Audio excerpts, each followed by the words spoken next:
Bonjour à tous, dans cette vidéo, nous allons voir comment appliquer les propriétés de l'argument. Dans l'exemple, on nous dit soit z est égal à 1 plus i et z' qui est égal à 2 plus 2i racine carrée de 3. Alors dans la première question, on demande de déterminer un argument de z et un argument de z'. Alors commençons par déterminer un argument de z, et pour déterminer un argument d'un nombre complexe, la première chose à faire est de calculer son module. Donc on va calculer le module de z. Alors on sait que le module d'un nombre complexe c'est la racine carrée de sa partie réelle au carré plus sa partie imaginaire au carré. Ici, la partie réelle vaut 1, donc nous allons mettre 1 au carré. Et la partie imaginaire vaut 1, donc plus 1 au carré. Et donc finalement, on trouve ici que le module de z, c'est racine de 1 au carré plus 1 au carré, c'est-à-dire tout simplement racine carrée de 2. Ensuite, on va dire soit θ un argument de z.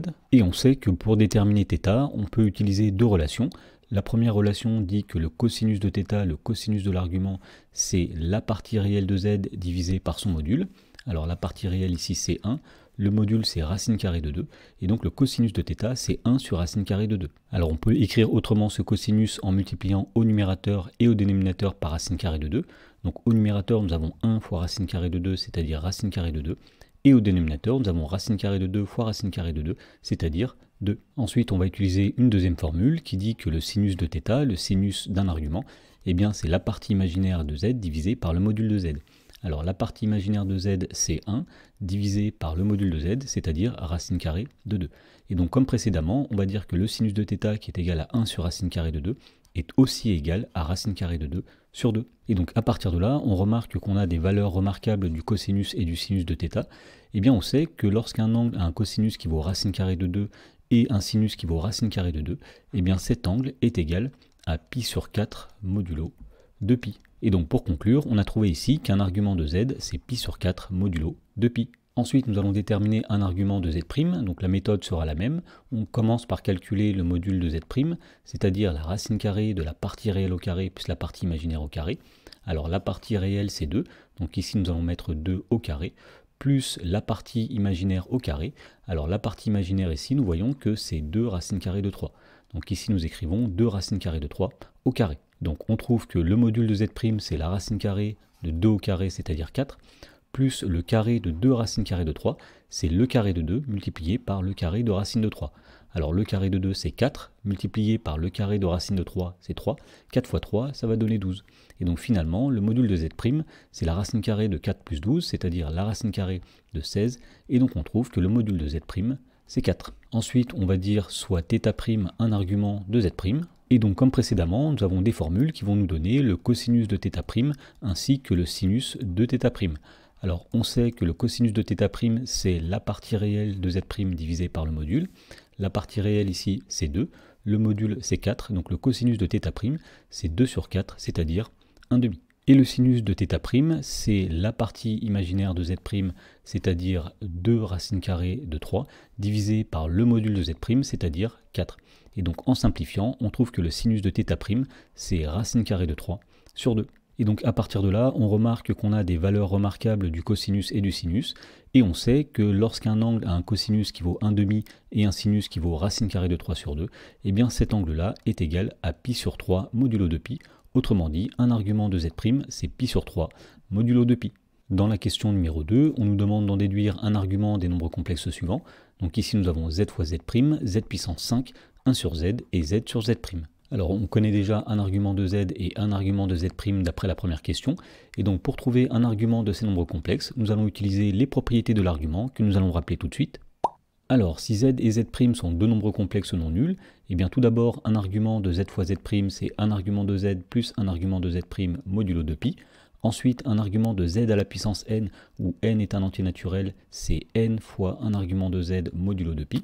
Ensuite, un argument de 1 sur z, c'est moins un argument de z modulo de pi. Et enfin, un argument de z sur z', ce sera un argument de z moins un argument de z' modulo de pi. Alors, dans la question A, on cherche un argument de z fois z'. Et donc, d'après la première formule, on sait qu'un argument de z multiplié par z', eh bien, ce sera un argument de z plus un argument de z', le tout modulo de pi.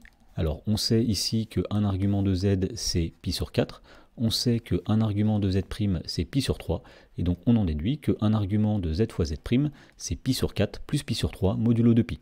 Et donc pour finir, on peut calculer ce nombre en mettant ces deux fractions au même dénominateur, et le dénominateur commun que nous allons prendre ici, c'est 12.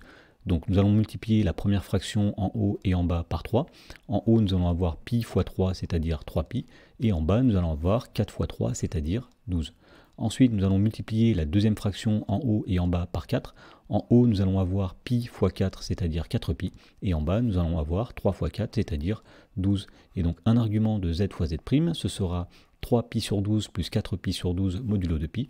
Autrement dit, c'est 7pi sur 12 modulo de pi.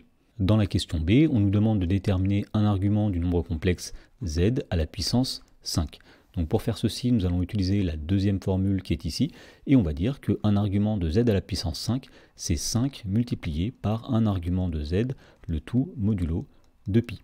Alors on sait qu'un argument de z, c'est pi sur 4, donc on en déduit qu'un argument de z à la puissance 5, c'est 5 multiplié par pi sur 4 modulo de pi, et donc finalement, on va dire qu'un argument de z à la puissance 5, c'est 5 pi sur 4 modulo de pi.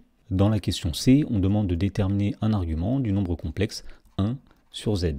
Alors pour faire ceci, nous allons utiliser la troisième formule qui est ici, et on va dire qu'un argument de 1 sur z, c'est moins un argument de z modulo de pi.